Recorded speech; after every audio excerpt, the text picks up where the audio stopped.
जय धर्मेश, जय चाला, जय सरना। मैं चितरंजन उरांव आज पुरियो गांव से एक विशेष संदेश देने का प्रयास कर रहे हैं। पिछले बार जो हम लोग एक संदेश दिए थे कि 7/11/2020 को यहाँ उपवास तोड़ा जाएगा सरना में, उस तिथि को चेंज किया गया है और थोड़ा कुछ दिक्कतें आई जिसकी वजह से परिवर्तन हुआ है। तो अभी मान जिससे हम चाहेंगे कि कौन सा डेट में अभी उसको बताएगा, अपना परिचय देते हुए। यहाँ पर आए हुए भाई बहन और माता पिता और मेरे लोल्हा चुन्हा बच्चों को मेरा जमे जमा जय धर्मेश। मेरा नाम है मुन्नी उरांव और मेरा गांव है पुरियो, पोस्ट है पुरियो, थाना है रातू, जिला है रांची, झारखंड।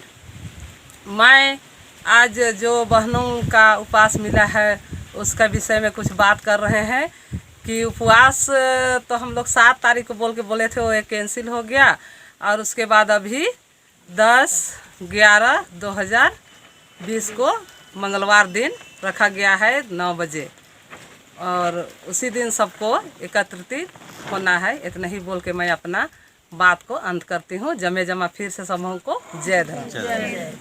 दोस्तों आप सुन लिए, पिछले बार हम लोग जो बताए थे यूट्यूब के माध्यम से कि 7 तारीख को होना था, लेकिन अब वो कैंसिल होकर 10 तारीख हो रहा है। तो आप जितने भी देखे हुए और इंतज़ार कर रहे थे कि 7 तारीख को हम यहाँ पर आएंगे, तो आप 10 तारीख को 9 बजे शुरुआत कर दिया जाएगा और इस समय में आइए और अपना यहाँ जो अभी ककड़ो सिरर सीता से आया हुआ है वहीं से हम लोग संदेश दे रहे हैं और यहाँ पर आके एक अभी भजन के माध्यम से आपको और हम पूरा समाज को एक संदेश देने का कोशिश कर रहे हैं कि हमारे समाज में किस तरह से आज ककड़ो खखरा जो आके हमारे समाज को संगठित और सुंदर करने के लिए एक जरिया बना के हमको अच्छा कर रहा है, संगठित हो रहा है, व्यवस्थित हो रहे हैं। बहुत सारे हमारे युवा शक्ति आ रहे हैं, पुरुष शक्ति आ रहे हैं और महिलाएं भी आ रहे हैं, बच्चे भी आ रहे हैं और बृहद रूप में संगठित हो रहे हैं। तो चलिए मैं भजन के द्वारा भी एक दिखाता हूँ किस तरह से यहाँ जो प्रत्येक दिन सुबह शाम प्रार्थना और भजन के द्वारा समाज को एक अच्छा संदेश दे रहे हैं। भजन के द्वारा दिखा। जय धर्मेश। जय धर्मेश।